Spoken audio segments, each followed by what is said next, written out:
खबर इटावा से है, जहां उत्तर प्रदेश सरकार की महत्वपूर्ण योजनाएं अमृत सरोवर अंतर्गत ग्राम किल्ली ब्लॉक बसरेहा में तालाब का भूमि पूजन किया गया। आपको बता दें, मौके पर इटावा विधायक सरिता भदौरिया भी मौजूद रही। उन्होंने सरकार की उपलब्धियां गिनाई तथा सरकार के कार्य भी गिनाए।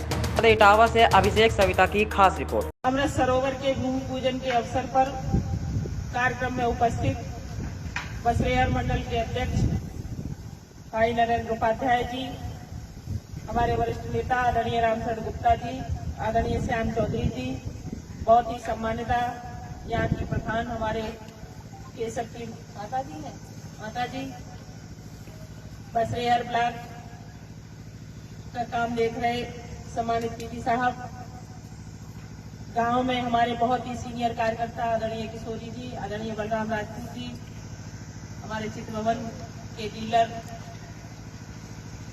पाल साहब और सभी सम्मानित हमारे गांव के बहुत ही सम्मानित गांव के लोग। सरकार ने, हम सब ये चाहते हैं कि हमारा देश दुनिया के देशों का नेतृत्व करे। तो जो पुराने लोग यहाँ पर बैठे उन्हें ध्यान में होगा कि पहले हमारे गांव की व्यवस्था जब थी तो गांव में यही तालाब बहुत साफ सुथरा और सुंदर होगा, गांव के लोग इसमें नहाते होंगे।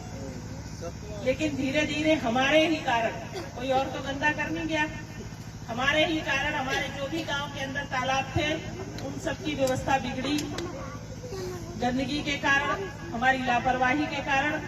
और आज परिस्थितियां ये हैं कि हमारा जो वाटर हार्वेस्टिंग सिस्टम है, जो हमारा पानी के स्रोत है, वो लगातार खत्म हो रहे हैं, क्योंकि ये इतनी गंदगी के कारण जो जमीन में पानी जाना चाहिए वो नहीं जा पा रहा होगा, क्योंकि इसमें नीचे सतह जमी होगी, काई होगी, प्लास्टिक होगी। तो मेरा आपसे ये अनुरोध है कि सरकार केवल वोट लेने की बात नहीं करती है।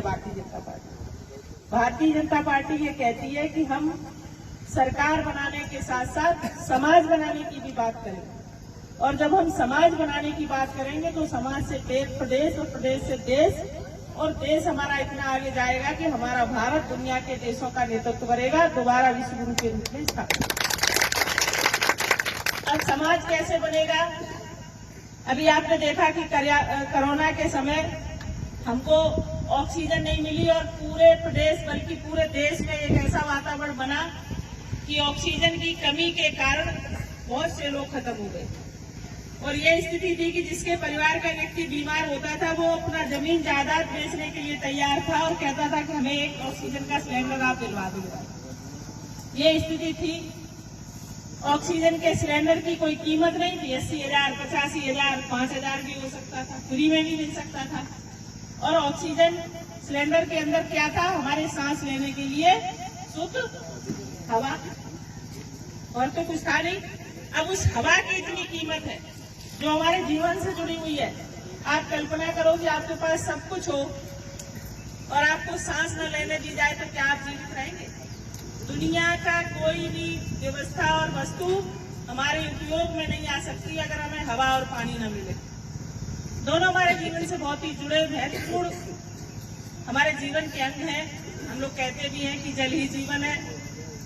सांस नहीं लेंगे तो हमारा शरीर समाप्त हो जाएगा। तो जब हमें इन बातों की जानकारी और फिर भी हम उसकी केयर नहीं करते, फिर भी हम उस चीज को समझना नहीं चाहते, लेकिन सरकार लगातार स्वच्छता पर जोर दे रही है, जल के संचयन पर जोर दे रही है, पेड़ लगाने की बात कह रही है जिससे हमारा पर्यावरण साफ सुथरा रहे, हमें शुद्ध हवा सांस लेने के लिए मिले। इसी भावना से सरकार ने जो योजनाएं बनाई हैं, हमारे जनपद को 73 अमृत सरोवर अभी शासन की तरफ से प्राप्त हुए। आपको ब्लॉक में कितने मिले थे? 13। 15 जून को तो हम बाहर हैं, डेट आगे पीछे हो सकती है, तो आप 12 जून को कर लो उसको। 12 को मंत्री जी आ रहे हैं। अच्छा, 13 को कर सकते हो? तो ये जो 13 अमृत सरोवर हमारे यहाँ बनने, अभी ये 13 गांव में बनेंगे निश्चित, लेकिन इसके बाद और गांव में भी बनेंगे। हम सबको ध्यान होगा, हमारे गांव में जो तालाब होता था, मैं जहाँ की रहने वाली हूँ, वहाँ पर भी एक राम ताल था और एक शंकर जी का चबूतरा होता था, या देवी जी के जिसे हम लोग गमा देवी कहते थे, वहाँ पे पेड़ भी होते थे। और वहाँ पे गांव के लोग बैठते उठते थे जी, और बच्चे दोपहर में इतना साफ रहता था तालाब की, वहाँ पर स्नान भी कर लेते।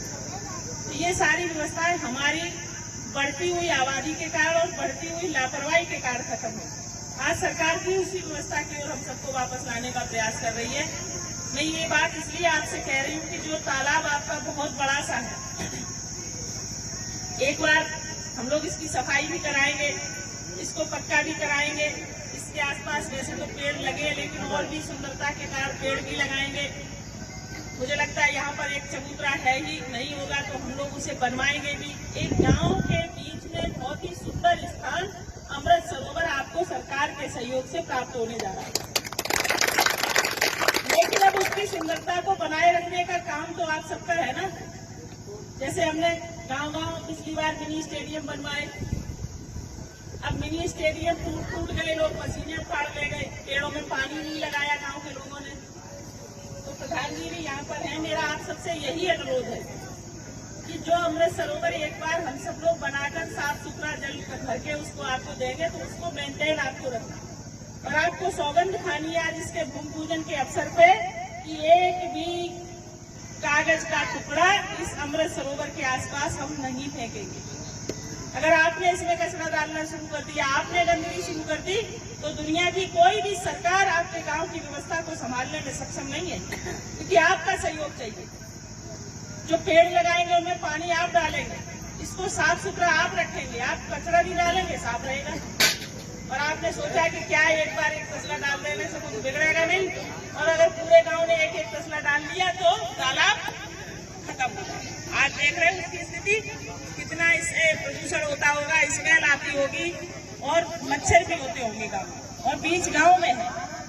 तो इसलिए मैं तो कहती हूँ कि योगी जी को आप सब धन्यवाद दें, जिन्होंने बीच गांव में आपको एक अमृत सरोवर के नाम से एक ऐसी व्यवस्था दी है जो गांव की सुंदरता को भी बढ़ाएगी और गांव के वातावरण को भी खूबसूरत बनाएगी।